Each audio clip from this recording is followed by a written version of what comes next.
فاتحہ.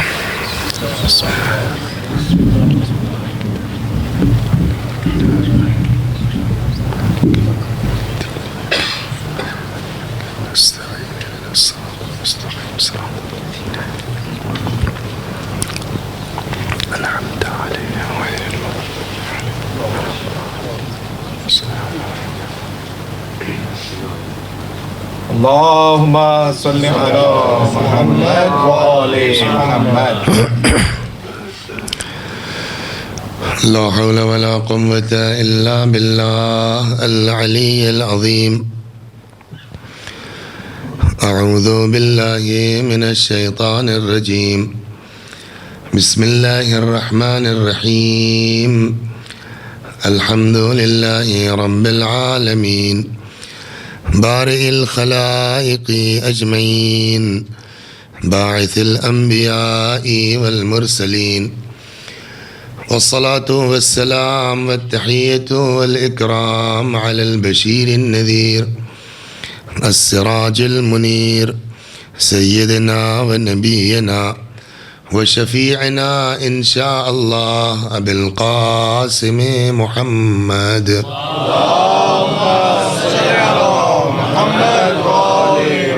اللهم صل عليه وعلى أهل بيته مظاهر جلالك وجمالك الذين كلامهم نور وأمرهم رشد ووصيتهم التقوى وفعلهم الخير وعادتهم الإحسان وسجيتهم الكرم ولعنة الله على أعدائهم الشاكين فيهم المنحرفين عنهم أجمعين. أما بعد، صدق الله تعالى حيث يقول وهو أصدق القائلين وقوله الحق. أعوذ بالله من الشيطان الرجيم. بسم الله الرحمن الرحيم.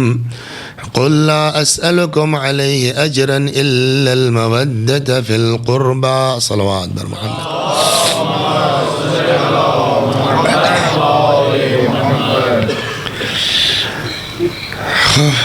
آدمی کہتا کچھ ہے ہوتا کچھ ہے. کل ہم نے یہ کہا تھا کہ آج تاخیر ہو گئی ہے، کل سے وقت سے ہوگا، اور آج پہلے ہی ہو چکی ہے تاخیر. خیر،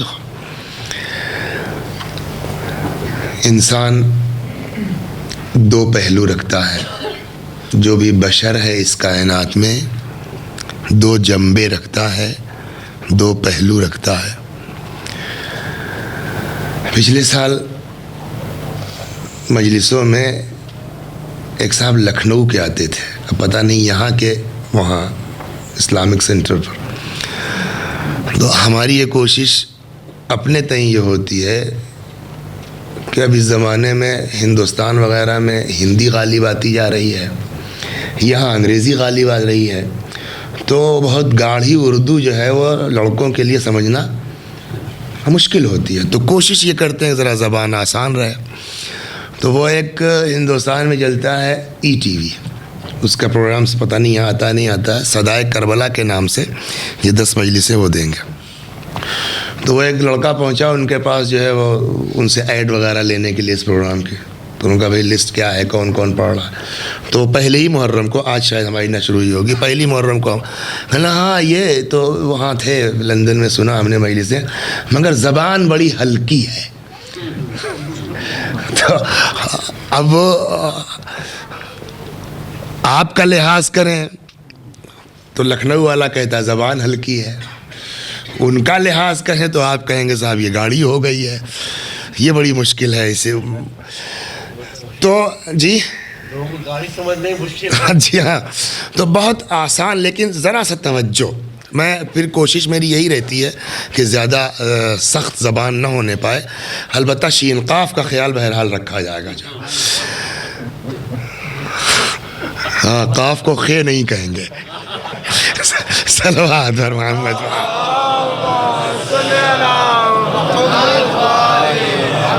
وقت کم ہے، ورنہ ایک لطیفہ میں آپ کو سناتا کہ لکھنؤ والوں سے اور حیدرآباد والوں سے بحث ہو گئی ایک مرتبہ کہ ہماری اردو اچھی ہے کہ آپ کی اردو اچھی ہے، اس کا جواب ممبر سے مناسب نہیں ہے نقل کرنا، وہ کبھی پوچھے گا تو بتائیں گے آپ کو، بڑے لطائف اس کے اندر ہیں۔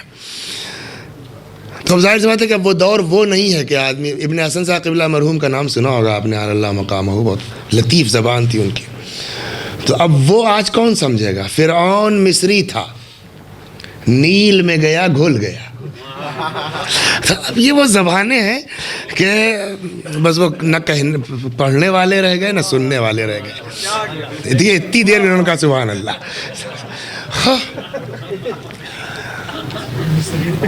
ہاں فرعون مصری تھا، نیل میں گیا گھل گیا۔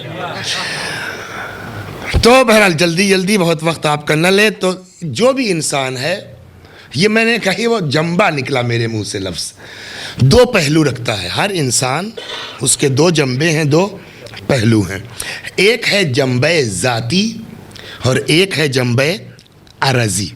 جنبہ ذاتی وہ ہے کہ جس سے انسان اپنے آپ کو الگ نہیں کر سکتا، جنبہ عرضی وہ ہے کہ جس سے انسان اپنے آپ کو جدا کر سکتا ہے، الگ کر سکتا ہے۔ مثال، کھانا پانی، آدمی مر سکتا ہے مگر کھانے سے اپنے آپ کو الگ نہیں کر سکتا، مر سکتا ہے مگر پانی سے اپنے آپ کو جدا نہیں کر سکتا۔ اس کے مقابلے میں ہے عرضی پہلو اس کا، چاہے اپنے آپ کو تو الگ کر سکتا ہے۔ مثال، سگریٹ، بیڑی، پان، تمباکو، ممکن ہے کہ یہ کھانے اور پانی کے مقابلے میں بظاہر زیادہ اہمیت کے حامل نظر آئے، اس لیے کہ آدمی جو ہے وہ ایک وقت فاقہ کر لے گا، کسی سے کھانا نہیں مانگے گا، لیکن سگریٹ ختم ہو جائے سگریٹ مانگ لے گا، اس کے لیے بے عزتی نہیں ہے، اس کے لیے بے آبروئی نہیں ہے۔ تو کیا اس سے کھانے سے زیادہ اہمیت سگریٹ کی ہو گئی ہے؟ کہ اس کی پہچان یہی ہے، اگر قوت ارادی مضبوط ہے، آدمی اپنے آپ کو سگریٹ سے الگ کر سکتا ہے، پان سے الگ کر سکتا ہے، تمباکو سے۔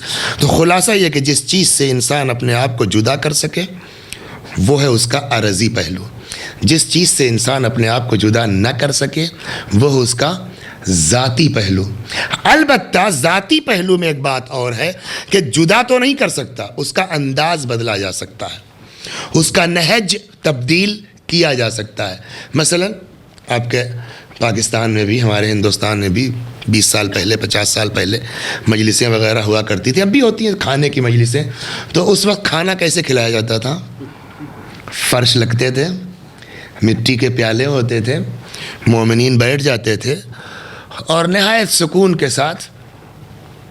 اب کیا ہے، نہیں صاحب زمین پر مناسب نہیں ہے، ذرا میز کرسی ہونا چاہیے، وہ مٹی کے پیالے ٹھیک نہیں ہیں، ذرا سا جو ہے وہ بڑھیا قسم کی پلیٹیں ہونی چاہیے، اور ترقی ہوئی تو نہیں صاحب، اب کون دھلنے ولنے والے ہیں، کوئی ملتا نہیں ہے، تو وہ یوز اینڈ تھرو کے جو ہے وہ سامان لے آئیے اور آگے بڑھے۔ جناب بیٹھ کے کھانا تو بالکل بیکورڈ ہونے کی پہچان ہے۔ ہاں ذرا ٹہل کے کھائیے۔ اب یہ کیا پتہ کہ ٹہل کے کھانا تو جانوروں کی فطرت ہے، انسانوں کی فطرت نہیں ہے۔ کسی جانور کو آپ نے بیٹھ کے کھاتے نہیں دیکھا ہوگا آج تک، وہ کھڑے ہو کے کھاتا ہے۔ صلوات بر محمد وآل۔ لیکن آدمی بیٹھ کے کھاتا تھا، کھڑے ہو کے کھانے لگا ہے، کنویں کا پانی پیتا تھا، ہینڈ پمپ سے آگے اس کا پانی، پھر ڈیپ ویل کا پانی پینے لگا آدمی، 150 فٹ سے پانی نکال، پھر صاحب ایکوا گارڈ لگائیے، آپ منرل واٹر پیجیے۔ تو پانی سے الگ نہیں ہو سکتا، انداز بدل سکتا۔ کھانے سے الگ نہیں ہو سکتا، اس کا انداز بدلا جا سکتا ہے۔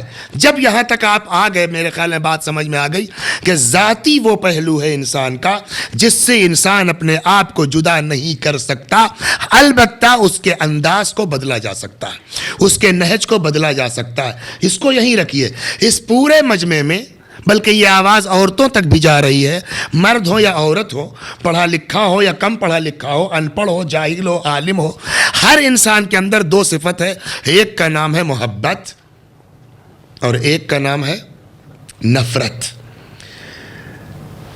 کوئی دل ایسا نہیں ہے جو محبت سے خالی ہو، کوئی دل ایسا نہیں ہے جو نفرت سے خالی ہو. حتیٰ کہ اگر کوئی یہ دعویٰ کرے کہ میرا دل محبت سے خالی ہے, نفرت سے خالی ہے, کیا کہیں گے آپ؟ جھوٹا ہے. کیوں؟ اس لیے کہ جانور بھی تو نہیں کہہ سکتے آپ اس کو. جانور کا دل بھی محبت سے الگ نہیں ہے. جانور کا دل بھی محبت سے خالی, حتیٰ کہ وہ بچہ 2 برس کا جس کو جو ہے وہ محبت کی ہجے نہیں معلوم ہے, جس کو نفرت کی سپیلنگ نہیں معلوم ہے, اس کا دل بھی محبت سے خالی نہیں ہے. اس کا دل بھی نفرت سے خالی. آپ کا بھتیجا ہے, آپ کا بھانجا ہے, 4 دن آپ گئے اپنے بھائی کے یہاں, جب پہنچے جیب سے ٹافی نکالی, آپ نے اپنے بھتیجے کو پکڑا دی. چوتھے دن جب آپ پہنچے ویسے ہی بابا بابا عمو جان آئے ہیں, مسکرا کے کہے گا نا. یہ محبت نہیں تو کیا ہے؟ آپ 3 بار اپنے بھائی کے یہاں پہنچے اور جب وہ آیا, چلو جی بات کرنے دو بےہودہ کہیں کا. چوتھے دن جب جائے بابا عمو جان آئے ہیں, یہ غصہ نہیں. یہ مثال جو میں نے بنائی میرے اوپر بیتی ہوئی ہے. میرا بھائی حیدرآباد میں ہے چھوٹا, تو کچھ طبیعت میری خراب ہوئی تو 3-4 سال پہلے حیدرآباد گئے, وہاں 1 مہینہ پورے رمضان میں وہاں رہے. تو اس کے بیچارے کے اکلوتا لڑکا ہے, بڑی منت مراد کے بعد 14 سال کے بعد بیٹا پیدا ہوا, تو اس کی ویسے ہی لاڈو پیار. ہم سارے بھائی ایک ساتھ رہتے ہیں, سب میں ملا کر کے 13-14 بیٹیاں, تو ہم کو تو اس کی پرواہ ہے نہیں. ہم نے ڈانٹنا شروع کیا. 1 مہینے کے بعد بیماری کے بعد جب چلنے لگے تو میرے بھائی نے کہا دیکھو بیٹا وہ جا رہے ہیں بابا, جانے دیجئے. یہ نفرت نہیں ہے تو کیا ہے؟ وہ بچہ جس کو نفرت کی سپیلنگ نہیں معلوم ہے, اس کا بھی دل نفرت سے خالی نہیں ہے. جس کو محبت کی ہجے نہیں معلوم ہے, اس کا دل بھی محبت سے خالی. تو ہر دل میں محبت پائی جاتی ہے, ہر دل میں نفرت پائی جاتی ہے. جو بھی انسان کے اندر صفات ہیں ان کی 2 قسمیں ہیں, یا ذاتی ہے یا عرضی. ذاتی وہ ہے جس سے الگ نہیں ہو سکتا. یہ جو جذبہ محبت آپ کے اندر ہے, یہ جو جذبہ نفرت آپ کے اندر ہے, سوال یہ ذاتی جذبہ ہے یا عرضی ہے؟ اگر عرضی ہے تو ٹھیک ہے, جیسے سگریٹ سے الگ ہو سکتے ہیں ویسے محبت سے بھی الگ ہو سکتے ہیں, نفرت سے بھی الگ ہو سکتے ہیں. لیکن اگر ذاتی ہے تو آدمی مر سکتا ہے, محبت کے جذبے سے الگ نہیں ہو سکتا. مر سکتا ہے مگر نفرت کے جذبے سے الگ نہیں ہو سکتا. سارے فلسفیوں کا متفق علیہ فیصلہ یہ ہے کہ جذبہ محبت ذاتی جذبہ ہے. جب یہ طے ہوا کہ ذاتی جذبہ ہے, الگ تو نہیں ہو سکتے. لیکن ایک بات کہی گئی تھی نا کہ ذاتی کی خصوصیت جدا تو نہیں ہو سکتے, انداز بدلا جا سکتا ہے, نہج تبدیل کیا جا سکتا ہے. محبت سے تو الگ نہیں ہو سکتے, محبت کا انداز بدلا جا سکتا ہے. نفرت سے تو جدا نہیں ہو سکتے, نفرت کا انداز بدلا جا سکتا. کیا مطلب؟ کہ کس سے محبت کریں, کس سے نفرت کریں. کہ یہ بھی کوئی سوال کی چیز ہے, سب سے محبت کرو. میں نے کہا یہی تو آپ نے نہیں سمجھا, سب سے محبت کرنا اچھی بات نہیں ہے. صلوات بر محمد. کیا مطلب محبت اچھی چیز نہیں؟ میں نے کہا میں نہیں کہہ رہا ہوں, قرآن کہہ رہا ہے محبت اچھی چیز نہیں ہے. ارے قرآن کہہ رہا ہے محبت اچھی. اسلام دین محبت ہے, اسلام دین امن ہے. تم کہہ رہے ہو اسلام کہہ رہا ہے محبت اچھی چیز نہیں ہے. میں نے کہاں پڑھی ہے؟ بغیر تفسیر میں گئے ہوئے کہ اس فلاں کا مطلب کیا ہے. ارشاد ہوا کل کو قیامت میں کچھ لوگ دانتوں تلے انگلی دبائے ہوں گے اور یہ کہہ رہے ہوں گے یا لیتنی لم اتخذ فلانا خلیلا, اے کاش ہم نے فلاں کو دوست نہ بنایا ہوتا. دوستی بربنائے محبت ہی تو ہوگی. گویا قرآن نے بتایا دوستی پچھتاوے کا سبب ہے, محبت پچھتاوے کا سبب ہے. اس کے مقابلے میں وہی قرآن کہتا ہے عسیٰ ان تحبوا شیئا وہو شر لکم, بہت سی چیزیں ہیں جن کو تم پسند کرتے, تحبوا محبت کرتے ہو, وہ تمہارے لیے شر ہے. وَعَسَىٰ أَن تُكْرِهُوا شَيْئًا, بہت سی چیزیں ہیں جن کو تم ناپسند کرتے ہو, وَهُوَ خَيْرٌ لَكُمْ, وہ تمہارے لیے خیر ہے. تو قرآن نے کہا محبت شر ہے, قرآن نے کہا کہ ناپسندیدگی خیر ہے, قرآن نے کہا دوستی پچھتاوے کا سبب ہے. یا لیتنی لم اتخذ فلانا خلیلا. اس کے مقابلے میں قم یا خراسان سے ایک بندے خدا مدینہ منورہ کے لیے چلا, چھٹے امام جعفر الصادق سلام اللہ علیہ کی زیارت کے لیے. راستے میں سنگلاخ وادیاں, چپل ٹوٹ گئی, ننگے پیر, پتھریلا راستہ, پیروں میں چھالے پڑ گئے، آبلے پڑ گئے، چھالے پڑ گئے۔ امام کے پاس پہنچا، حضرت سے گفتگو کر رہا ہے۔ آدمی کو جہاں درد ہوگا اس پر ہاتھ بھی پھیرتا رہتا ہے، گھٹنے میں درد ہے آپ کے، اور جناب کیسی طبیعت ہے آپ کی، خیریت سے ہیں آپ، اور اس کو دباتا بھی جائے گا، یہ فطرت ہے آدمی کی۔ وہ امام سے باتیں کر رہا ہے اور ساتھ ساتھ اپنے زخموں کو نوازش بھی کرتا جا رہا ہے، ساتھ ساتھ اپنے زخموں پر ہاتھ پھیرتا جا رہا ہے۔ اتنے میں امام کی نگاہ پڑ گئی۔ دیکھیے، ذاکر ہو، خطیب ہو، مؤلف ہو، مصنف ہو، مؤرخ ہو، محدث ہو، راوی ہو، یہ جملہ دہرا سکتے ہیں، فقرہ نقل کر سکتے ہیں، مگر محبت کا لہجہ بیان نہیں کر سکتے کہ امام نے کس لہجے میں بات کی ہو۔ ہر آدمی اپنے ذوق کے اعتبار سے لہجے کا تصور کر سکتا ہے کہ وہ امام سے باتیں کر رہا ہے، ساتھ ساتھ اپنے زخموں پر ہاتھ پھیرتا جا رہا ہے۔ حضرت کی نظر پڑ گئی، پلٹ کے امام نے پوچھا، قم سے یہاں تک آنے میں بڑی اذیت اٹھائی تم نے؟ وہ بھی اتفاق سے تھا عاشق۔ جیسے ہی امام نے کہا قم سے یہاں تک آنے میں بڑی زحمت اٹھائی تم نے، پلٹ کے کہتا، مولا مگر آپ کی محبت میں اس زحمت کی کوئی اوقات نہیں ہے، آپ کے عشق میں اس زحمت کی کوئی حیثیت نہیں ہے۔ جیسے ہی اس نے یہ کہا، پلٹ کے امام نے کہا، حل الدین الا الحب، کیا دین محبت کے علاوہ کسی چیز کا نام ہے؟ پانچویں امام نے فرمایا اور آگے، حل الدین الا الحب والبغض، کیا دین محبت اور نفرت کے علاوہ کسی چیز کا نام ہے؟ تو ابھی ہم نے کیا پڑھا؟ محبت پچھتاوے کا سبب ہے، محبت شر ہے۔ اس حدیث سے کیا مطلب نکلا؟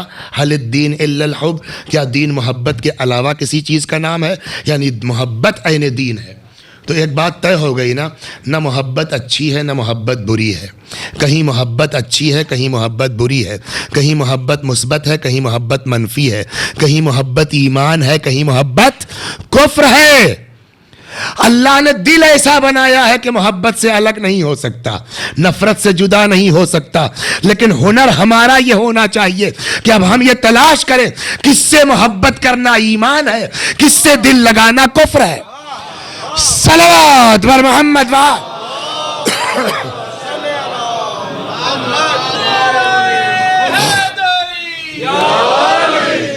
تو ہم محبت سے الگ نہیں ہو سکتے، ہم نفرت سے الگ نہیں ہو۔ ہاں یہ ہنر ہے کہ کس سے محبت کریں اور کس سے نفرت۔ اب چلیے تلاش کریں کہ محبت کس سے کرنا ہے، کس کی محبت دین ہے، اس کو یہیں رکھ دیجئے آپ۔ اب آئیے قرآن کی ایک آیت پڑھتا ہوں۔ ارشاد ہوا،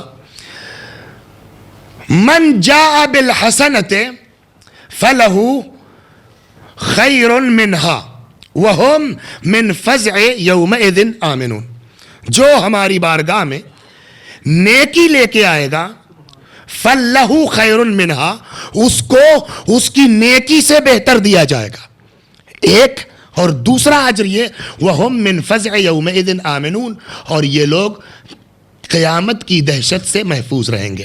کون؟ من جاء بالحسنۃ، جو ہماری بارگاہ میں نیکی لے کے آئے گا، اس کو ڈبل اجر ہے۔ کیا؟ ایک تو یہ کہ اس کو اس کی نیکی کے اعتبار سے اجر زیادہ دیا جائے گا، اور قیامت کی دہشت سے محفوظ رہے گا۔ شرط کیا ہے؟ نیکی لے کے آئے گا۔ وسیع حسن صاحب مرحوم اللہ بخشے، اعلی اللہ مقامہ فی الدنیا والآخرہ، انتقال فرما گئے۔ نامہ اعمال میں نماز ہے، روزہ ہے، خدا کرے انشاءاللہ آ جائے، زیارت امام حسین ہے، نیکی ہے کہ نہیں؟ یہ سب قرآن کا وعدہ کیا، جو نیکی لے کے آئے گا دہشت سے بچا رہے گا۔ مرحوم وسیع حسن صاحب جب محشر میں پہنچے، ان کو دہشت ہونی چاہیے کہ نہیں ہونی چاہیے؟ ہر آدمی سوچے، ہوگی دہشت؟ تو قرآن کا وعدہ ہے جو نیکی لے کے آئے گا اس کو دہشت نہیں ہوگی۔ تو وسیع صاحب تو خوش چاہ رہے ہیں کہ ہم کو دہشت نہیں ہوگی۔ کہا اسی پہ خوش نہ ہو، آدھی آیت کیوں پڑھتے ہو، پوری آیت پڑھو۔ میں نے کہا پوری کیا ہے؟ ارشاد ومن جاء بالسیئۃ، اور جو برائی لے کے آئے گا، فکبت وجوہہم فی النار، اس کو اوندھے منہ جہنم میں ڈال دیا جائے گا۔ انصاف سے بتائیے، جس کو جہنم میں پھینکا جا رہا ہوگا اس کو دہشت نہیں ہوگی؟ اگر کوئی ایسا انسان ہے کہ جس کے نامہ اعمال میں بس نیکی ہی نیکی ہے، برائی ہے ہی نہیں، اس کے لیے تو یہ آیت ٹھیک ہے۔ لیکن وہ کتنے لوگ ہیں دنیا میں؟ معصوم کتنے ہیں؟ 14 نا۔ اگر کوئی ایسا آدمی ہے کہ جس کے نامہ اعمال میں برائیاں ہی برائیاں ہیں، نیکی کا تصور ہی نہیں ہے، جیسے فرعون، جیسے یزید، تو ان کے لیے بھی یہ آیت ٹھیک ہے کہ جو برائی لے کے آئے گا وہ جہنم میں چلا جائے گا. جن کے پاس نیکی ہے وہ دہشت سے محفوظ رہیں گے. لیکن اگر کوئی ہمارے آپ کی طرح ہو، تھوڑی سی نماز بھی ہے، تھوڑا سا روزہ بھی ہے، تھوڑا سا یہ بھی ہے، اور بیچارے وسیع حسن پردیسی کو آپ نے ہڑک بھی لیا ہے، ڈانٹ بھی دیا ہے، تھوڑا سا یہ بھی ہے، ذرا سا جھوٹ بھی ہے، تو آدھی آیت کہتی ہے اس کو دہشت نہیں ہونا چاہیے، آدھی آیت کہتی ہے گناہ لے کے پھینکو اس کو جہنم کے اندر. پالنے والے تو بھی پھنسانے کی بات کرتا ہے. ہم تو آدھی آیت پڑھ کر کے مطمئن ہو گئے، چلو نماز روزہ کر لیا، نیکی ہے ہمارے نامہ اعمال میں بچ گئے، اور ادھر ذرا سی چوک ہو گئی کہتا صاحب جہنم میں جاؤ. تو ہم کدھر جائیں؟ اس کو مانے کہ اس کو مانے؟ عجب نہیں آواز قدرت آئے کہ تم کو اتنی تمیز نہیں کہ واحد کسے کہتے ہیں اور جمع کسے کہتے ہیں. صلوات بر محمد وال. ہم نے کیا مطلب کہ یہ جو تم نے گنایا ہے، نماز، روزہ، حج، زکوٰۃ، امر بالمعروف، یہ سب کیا ہے ڈاکٹر صاحب؟ نیکی ہے کہ نیکیاں ہیں؟ زبان کا خیال رکھیے. دیکھیے ہمارے میں اور اللہ، ہم اور آپ گفتگو کے دوران جھٹکے میں تھا کی جگہ تھی اور تھی کی جگہ تھا ہم سے آپ سے ہو جاتا ہے. لیکن خدا کے ہاں تو نہیں ہوتا نا کہ تھا کی جگہ تھی اور تھی کی جگہ تھا، بلکہ خدا کیا، اس کے جو مخصوص بندے ہیں ان کے یہاں تھا کی جگہ تھی اور تھی کی جگہ تھا نہیں ہوتا. اور اگر تھا کو تھی کہتے ہیں تو جان بوجھ کے کہتے ہیں، اور تھا پھر تھی ہو جاتی ہے. صلوات بر محمد. وہاں جو کچھ ہے، وہاں جو کچھ ہے بالکل نپاتلا ہے. اگر خدا کا مطلب یہ ہوتا نماز، روزہ، حج، زکوٰۃ، نیکیاں، تو اللہ جمع کا صیغہ، پلیورل کا صیغہ جو ہے وہ لفظ استعمال کرتا. کیا کہتا؟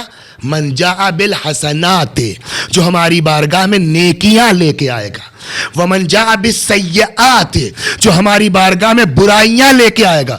یا تو آپ یہ کہیے کہ معاذ اللہ اللہ کو پتہ ہی نہیں ہے کہ واحد کیا ہے، جمع کیا ہے، کہ اللہ کو پتہ. اللہ نے یہ لفظ استعمال کیا دوسری جگہ پر، ان الحسنات یذہبن السیئات. اسی قرآن میں حسنات جمع کا صیغہ استعمال ہوا ہے، لیکن یہاں خاص کر کے حسنت ایک نیکی. اس کا مطلب یہ ہے کہ ساری نیکیاں ایک طرف، ان ساری نیکیوں میں کوئی ایک بڑی نیکی ایسی ہے کہ جس کے بغیر کوئی نیکی کارآمد نہیں ہے، اور ان ساری برائیوں میں کوئی ایک برائی ایسی ہے جس کے ہوتے ہوئے کوئی نیکی کارآمد نہیں ہو سکتی ہے. قرآن کا اس لیے کہ یہاں من جاء بالحسنہ، جو نیکی لے کے آئے گا ایک، ومن جاء بالسیئہ، جو برائی کے ساتھ آئے گا ایک. وہ کیا ہے ایک برائی؟ وہ کیا ہے ایک نیکی؟ ڈھونڈیے چل کے حسنہ کیا ہے، اسی قرآن سے پوچھئے. اگر کہیں دیکھیے قرآن کی خصوصیت یہ ہے کہ بعض آیتیں خود بعض آیتوں کی تفسیر کر دیتی ہیں. ایک فقرہ یہاں قرآن نے کہا، آگے جا کر کے دوسری آیت اس کو سالو. مثلا قرآن نے کہا لا یمسہ الا المطہرون، قرآن میں کوئی مس نہیں کر سکتا سوائے مطہر. یہ مطہر کون ہے؟ آگے سورہ احزاب میں کلیئر کر دیا خود قرآن نے، انما یرید اللہ لیذھب عنکم الرجس اہل البیت ویطہرکم تطہیرا.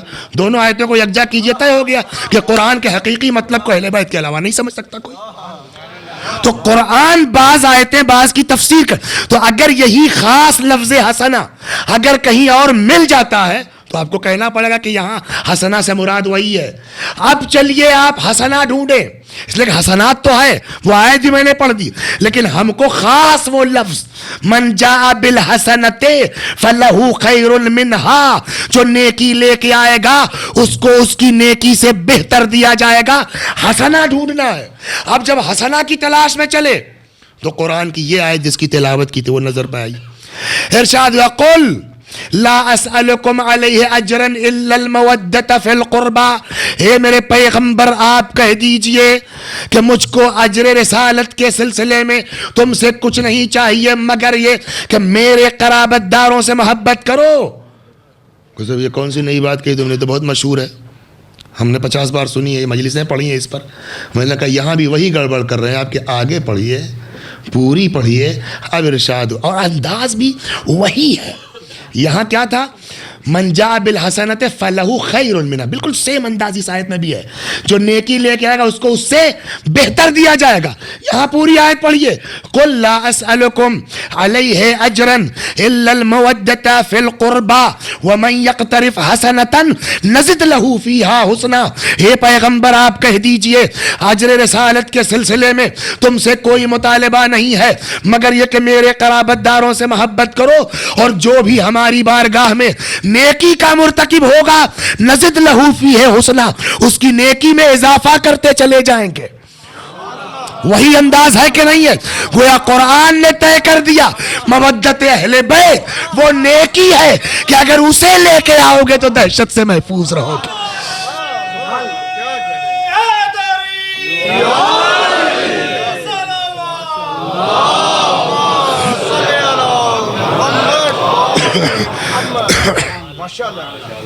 کہنے لگا صاحب فلاں آدمی نے اپنی بیٹی کی شادی میں صاحب بڑا زیور دیا ہے. انہوں نے کہا وہ حیدرآباد کے تو نہیں ہیں. کہا کیوں؟ کہا اس لیے کہ حیدرآباد میں 300 روپے کے ایسے زیورات ملتے ہیں کہ آپ کے لیے طے کرنا ہے نہیں ہے، آپ کے لیے طے کرنا مشکل ہے کہ یہ واقعی اصلی ہے کہ نقلی ہے. سونے میں ملاوٹ ہوتی ہے. کیوں؟ اس لیے کہ سونا قیمتی ہے. کیسے پتہ چلے گا؟ ہم آپ دیکھ کے کہہ دیں گے کہ یہ اصلی ہے کہ نقلی ہے. ہم لوگوں کو شاید نقلی والا زیادہ اچھا لگے اصلی کے مقابلے میں، اور سستا بھی ہے، لے لو. یہی تو ہوا اہل بیت کے ساتھ. یہ کیسے طے ہو کہ یہ اصلی ہے کہ نقلی؟ کہا اس کے لیے کسوٹی ہے، لے جائیے سونار کے پاس، کسوٹی پہ رکھے گا، بتا دے گا اصلی ہے کہ نقلی ہے. تو جو چیز قیمتی ہوتی ہے اس میں ملاوٹ ہوتی ہے. اہل بیت سے زیادہ قیمتی کیا ہے؟ ان کے بیان سے بڑھ کے قیمتی کوئی بیان نہیں ہے. تو اہل بیت کا کلام سونا ہے.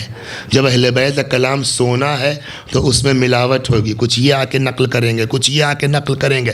اب ہم کیسے پرکھیں کہ یہ واقعی اصلی کلام اہل بیت ہے یا ملاوٹ ہے اس میں؟ اس کے لیے خود پیغمبر نے، اہل بیت نے کسوٹی بیان کر دی ہے کہ ہمارے سلسلے میں یہ مت دیکھو کون کہہ رہا ہے، کس پوسٹ کا آدمی کہہ رہا ہے، کتنا بڑا آدمی کہہ رہا ہے، کتنا اونچا آدمی کہہ رہا ہے. ہمارے نام سے کوئی بات اگر تم کو ملے اس کو قرآن کے سامنے رکھو. اگر ٹیلی کر جائے تو ہم نے کہی ہے بات، اور اگر قرآن کے مطابق نہ ہو، راوی چاہے جتنا بڑا ہو، جھوٹا ہے. ما قلنا، ہم نے وہ بات کہی ہی نہیں ہے. عام طور پہ ہونا ہی رہتا کہ پہلے حدیث پڑھتے تب قرآن کا سوچ. ہم نے قرآن سے پہلے یہ بات طے کر دی. قرآن نے ثابت کر دیا کہ حسنہ کیا ہے؟ مودت اہل بیت. جب یہ طے ہو گیا کہ مودت اہل بیت حسنہ ہے، اب اگر اہل بیت کی کوئی حدیث سامنے آ جائے جو کسی کی محبت کو حسنہ کہہ رہی ہو تو یہ قرآن کے مطابق ہے کہ نہیں ہے؟ اور جب قرآن کے مطابق ہے تو اس کو قبول کرنے میں کوئی حرج نہیں ہے. جب یہاں تک آپ آ گئے تب حدیث سن لیے. مصائب پر آؤں کہ وقت کا میں ارشاد ہوا. چھٹے امام جعفر صادق سلام اللہ علیہ نے فرمایا حب علی حسنۃ لا یضر معها سیئہ. علی کی محبت وہ نیکی ہے جس کے ہوتے ہوئے کوئی برائی اثر انداز نہیں ہو سکتی ہے. وبغض علی سیئۃ. علی کی دشمنی وہ برائی ہے جس کے ہوتے ہوئے کوئی نیکی اثر انداز نہیں ہو سکتی ہے. صلوات بر محمد.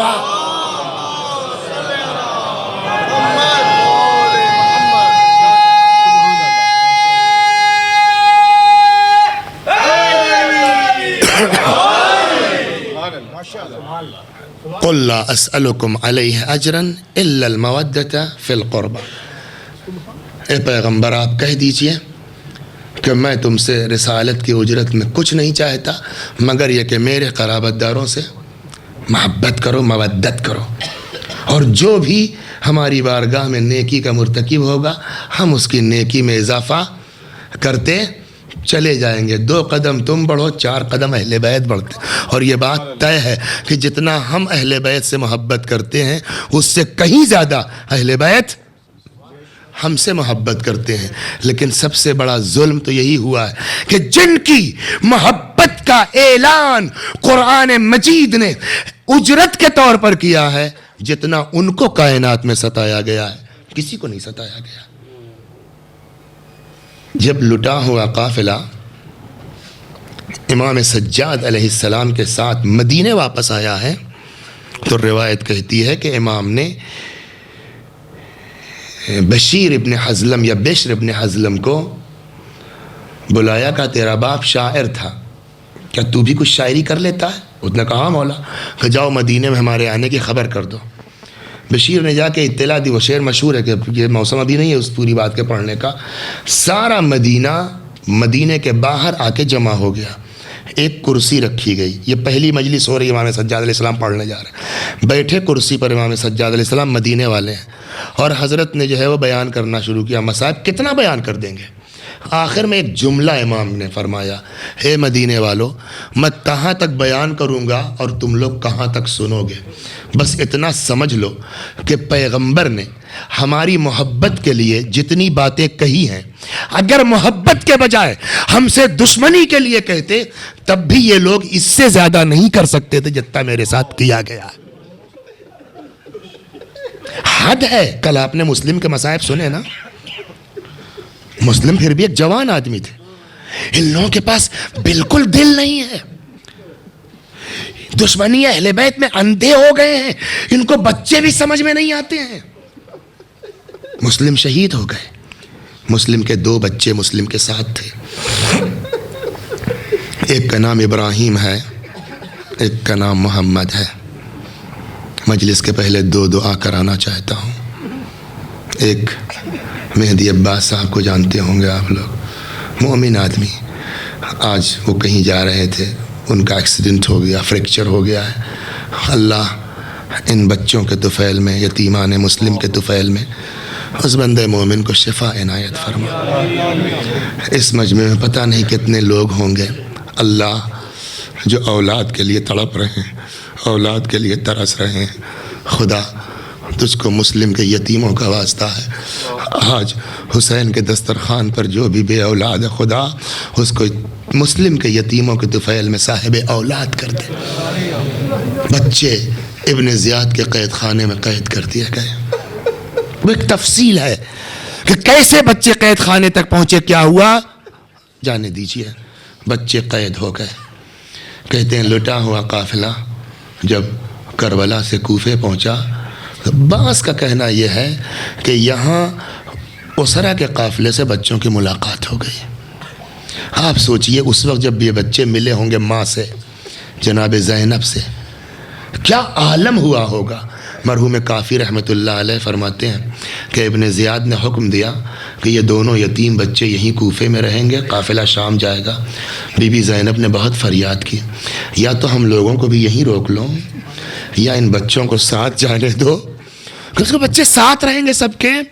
ایک نہیں سنی گئی، قافلہ شام چلا گیا، یہ 2 یتیم بچے تنے تنہا ابن زیاد کی قید میں رہ گئے۔ کھانے کو کیا ملتا، خدا کسی کو پردیس میں وہ دن نہ دکھلائے جو ان یتیموں نے نہیں دیکھا۔ 24 گھنٹے میں 2 پیالے گرم پانی، ماشاءاللہ آپ کی آواز بلند ہو گئی ہے، خدا ان آوازوں پر رحمت نازل فرما۔ 24 گھنٹے میں 2 پیالے گرم پانی اور 2 روٹیاں، بچے ہیں۔ ایک دن ایک بھائی نے دوسرے بھائی سے کہا کہ بھیا جب ہم کو یہی ملنا ہے تو آؤ دن میں روزہ رکھ لیں، شام کو اسی سے افطار کر لیں گے۔ بچے دن بھر روزہ رکھتے تھے، شام کو 1 روٹی اور 1 پیالے گرم پانی سے افطار کرتے تھے۔ کب تک رہیں گے، بچے ہیں۔ ایک دن آپس میں بھائیوں نے طے کیا کہ آج جو دربان آئے قید خانے کا، اس سے اپنے آپ کو پہچنوائیں، دیکھا جائے گا جو ہوگا، ہو سکتا ہے کہ کچھ رحم ہی کر لے۔ دربان کا نام ہے مشکور آیا، کھانا پانی رکھ کے جانے لگا۔ ان بچوں نے کہا مشکور رک جاؤ، تم سے کچھ بات کرنی ہے۔ کیا ہے بھئی بتاؤ، رسول اللہ کو جانتے ہو؟ میرے نبی ہیں، پیغمبر ہیں، ان کی امت نہیں جانوں گا۔ دوسرا سوال، فاطمہ زہرا کو جانتے ہو؟ یا اللہ یا اللہ.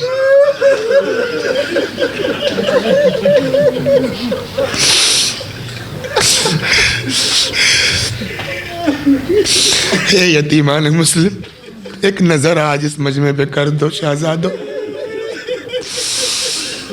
جانتا ہوں علی کو جانتے ہو، علی کو بھی جانتا ہوں، میرے امام بھلا کیسے نہیں جانوں گا.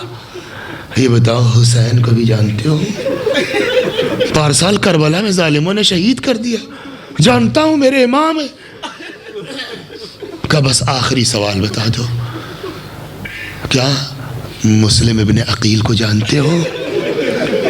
جانتا تو سب کو ہوں، لیکن یہ سوال کیوں کر رہے ہو؟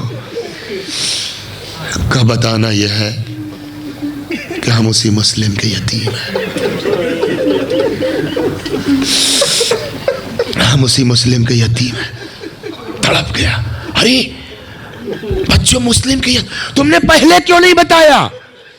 کہ اب بتایا ہے نا، اب کیا کرو گے؟ قید خانے کا دروازہ کھلا ہے، جانا چاہو چلے جاؤ، رہنا چاہو رہو گے، اب کوئی تکلیف نہیں ہوگی. میرا خیال ہے رہو، اب کوئی زحمت نہیں ہوگی. پتہ ہے بچوں نے کیا جواب دیا؟ ہم جانا چاہتے ہیں، مشکور ہم جانا چاہتے ہیں، رہو اب تم کو تکلیف نہیں ہوگی. کہ وہ تو ٹھیک ہے، تم مجھ کو آرام سے، ہم لوگوں کو آرام سے رکھو گے، مگر ہم جانا چاہتے ہیں. جانتے ہو کیوں؟ تم تو ہم کو آرام سے رکھو گے، مگر ہماری ماں ہمارے لیے تڑپ رہی ہے، ہماری ماں ہمارے لیے تڑپ رہی ہے. ٹھیک ہے جاؤ، مگر میرا خیال ہے شہزادو ابھی نہیں، رات اور چھا جانے دو، نصف شب کے قریب میں آزاد کر دوں گا، چلے جانا. آدھی رات کو مشکور آیا، دروازہ کھلا ہے، چلے جاؤ. مجھے پتا ہے صبح خبر ملے گی، میں نے آزاد کر دیا ہے، میں مار دیا جاؤں گا، مجھ کو یقین ہے میں مار دیا جاؤں گا. خوش قسمت ہیں وہ لوگ جن کو آخرت یاد ہے، خوش قسمت ہیں وہ لوگ جن کو عاقبت یاد ہے. جاؤ، مجھ کو اپنی موت کی پرواہ نہیں ہے، لیکن بچوں بس ایک درخواست تم سے ہے. کیا؟ کل کو میدان قیامت میں رسول اللہ کے سامنے مجھے بھول مت جانا. بچے نکل آئے، تاریکی، اندھیرا، شہر سے ناواقف، کہتے ہیں کبھی اس گلی میں جاتے ہیں، کبھی اس کوچے میں جاتے ہیں، کبھی اس کے. پوری رات بچے کوفے کی گلیوں میں ٹہلتے رہے. کہاں جائیں؟ چلتے چلتے سحر کے قریب فرات کے کنارے نکل آئے. بچوں نے فرات میں وضو کیا، 2 رکعت نماز صبح پڑھی. اب کیا کریں، اجالا ہو گیا ہے، پکڑے جائیں گے. وہی درخت ہے فرات کے کنارے، اس درخت پر جا کے بیٹھ گئے. دن بھر اسی درخت پر چھپے رہیں گے. پڑھنا بہت آسان ہے نا، دن بھر اسی درخت پر بیٹھے رہیں گے، رات کو پھر نکلیں گے، شاید آج راستہ مل جائے. بچے درخت پہ چڑھ کے بیٹھ گئے. یہی قریب میں حارث ملعون کا گھر ہے. حارث کی کنیز ایک برتن لے کے آئے فرات سے پانی لینے کے لیے. بچے درخت پر ہیں، ان کا عکس پانی میں پڑ رہا ہے. جیسے ہی کنیز نے برتن ڈالا پانی میں، عکس بچوں کے، اتنے حسین بچے تھے، اتنے خوبصورت بچے تھے. روایت کا جملہ پتہ ہے آپ کو؟ روایت کا جملہ ہے کأنہما قمران یلمعان فی الماء. یہ آواز میری عورتوں تک جا رہی ہے جن کی گود میں بچے ہیں. خدا تمہارے بچوں کو سلامت رکھے. ذرا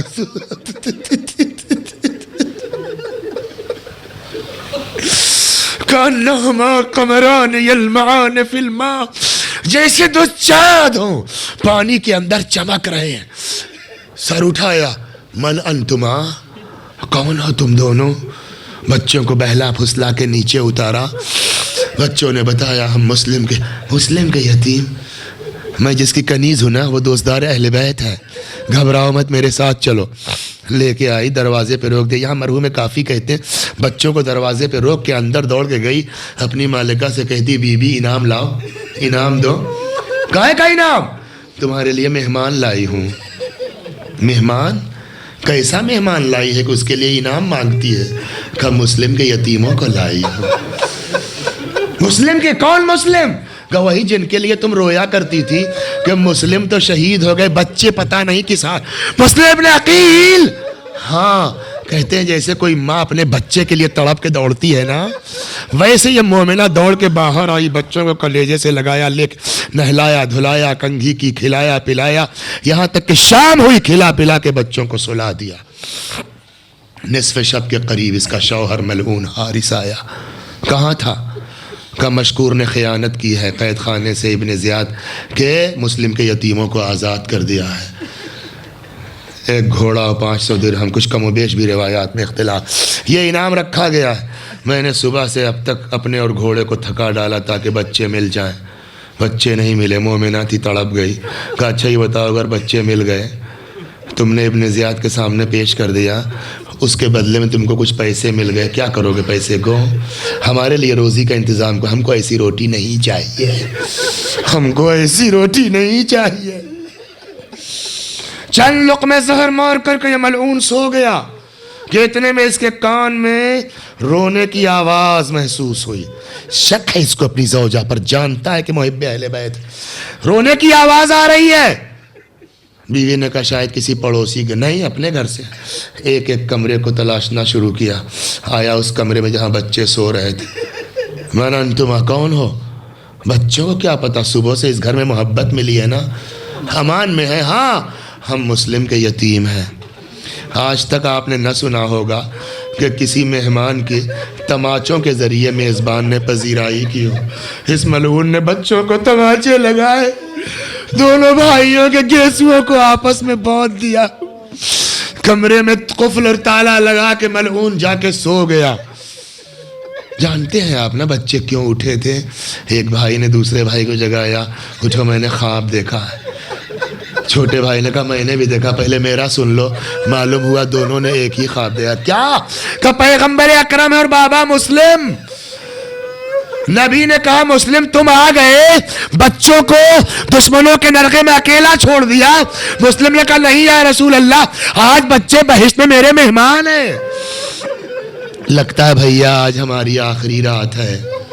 دونوں بھائی آپس میں گلے میں باہیں ڈال کے رونے لگے۔ مگر یہ نہ سوچئے گا کہ بنی ہاشم کے بچے ہیں، موت کے ڈر سے رو رہے تھے، موت کے خوف سے رو رہے تھے، نہیں۔ پھر یہ بچے کیوں رو رہے تھے؟ جواب شاید وہی ہے جو انہوں نے حارث کو دیا، مشکور زندان بان کو دیا تھا نا، ہم کو آزاد کر دے، ہماری ماں تڑپ رہی ہوگی۔ ہم سمجھتے ہیں شاید بچے موت کے ڈر سے نہیں رو رہے تھے، بچوں کو تو یہ یقین ہے کہ ہم بہشت میں جا رہے ہیں، ہم کو سکون مل جائے گا، لیکن ہماری ماں ہمارے لیے نہ جانے کب تک تڑپتی رہے گی۔ شاید ماں کا تصور کر کے بچوں نے رونا شروع کیا۔ صبح ہوئی، حارث نے تلوار ہاتھ میں لی، بیٹے کو لیا، غلام کو لیا، ان دونوں یتیموں کو لیا۔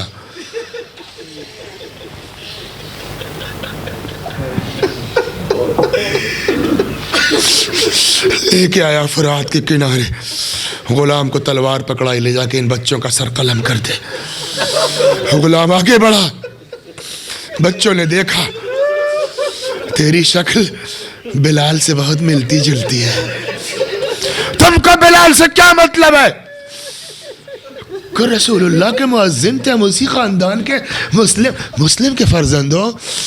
کہتے ہیں کہ ایک مرتبہ اس غلام نے تلوار پھینکی، اپنے آپ کو فرات میں ڈال دیا، کبھی ڈوبتا تھا کبھی ابھرتا تھا، فریاد کرتا تھا ہائے حسین ہائے حسین۔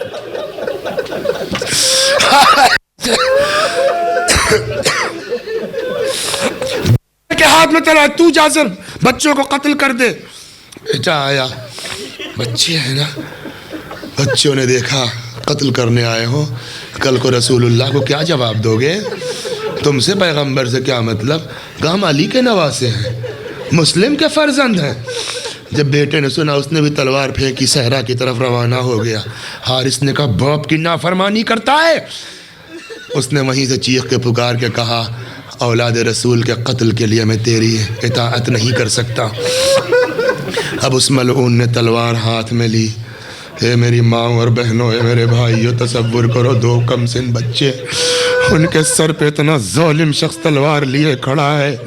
جب بچوں نے دیکھا کہ اب یہ سر قلم کرے گا، بچوں نے کہا حارث ہم کو زندہ لے چل ابن زیاد کے دربار میں، شاید کوئی ہماری سفارش کر کے بچا لے۔ کہا نہیں، ہم کو انعام چاہیے، ہم تمہیں قتل کریں گے۔ اس میں بنی ہاشم کے لوگ ہیں نا، اس مجمع میں سادات کرام ہیں نا، اس مجمع میں اولاد پیغمبر ہیں، اس خاندان نے کتنے غلاموں کو آزاد کیا ہے، اس خاندان نے کتنے غلاموں کو آزاد کیا ہے۔ ہائے بتا ان بچوں نے کیا کہا اگر تجھ کو پیسے کی لالچ ہے لے چل، ہم کو غلاموں کے بازار میں بیچ لے، تجھ کو پیسہ مل جائے گا۔ یہ ملعون کہتا نہیں، ہم تمہارا سر قلم کریں گے۔ جب دیکھا کہ یہ ملعون ذبح کرنے پر مصر ہے، اچھا تو اتنی اجازت دے دے ہم 2 رکعت نماز پڑھ لیں۔ تانا مارا اس نے، نماز بچا سکتی ہے پڑھ لو۔ بچوں نے نماز پڑھی۔ میں رک کے پھر کہوں، اسی لیے میں نے آج دعا کرائی خاص کر کے، اور پھر کہتا ہوں کہ جو دل میں ہے ان بچوں سے طلب کیجئے، اللہ ان بچوں کو بہت دوست رکھتا ہے، ان کی دعا انشاءاللہ رد نہیں ہوگی۔ بچوں نے 2 رکعت نماز پڑھی۔ نماز کے بعد ان بچوں نے ہاتھ کو بلند کیا، آواز دی خدا ہمارے اور حارث کے درمیان تو فیصلہ کر۔ حارث آگے بڑھا، یا اللہ تجھے ان یتیموں کی قسم ہے، ہماری قوم میں بھائیوں میں محبت ایسی ہی پیدا کر دے جیسے ان دونوں بھائیوں کے درمیان تھی۔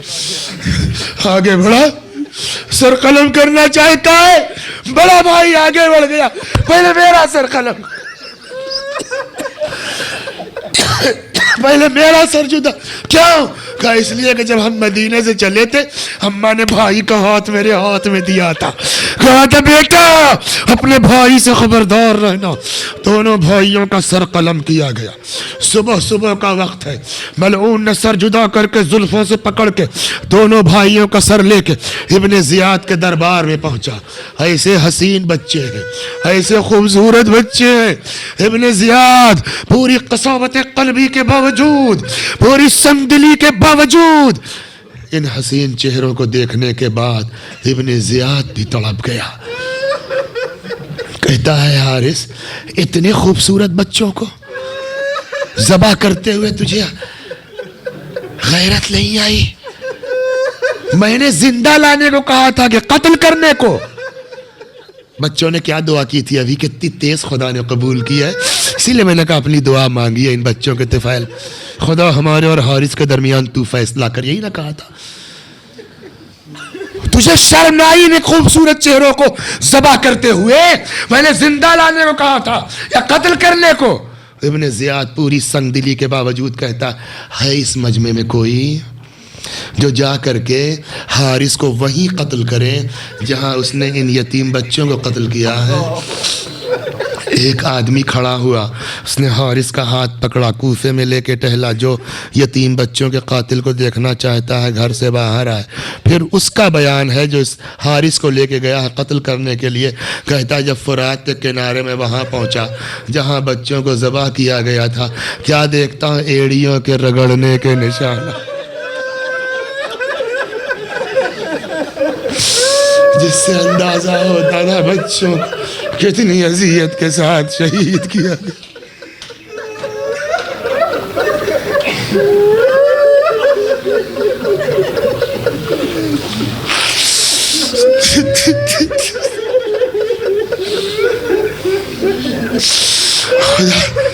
خدا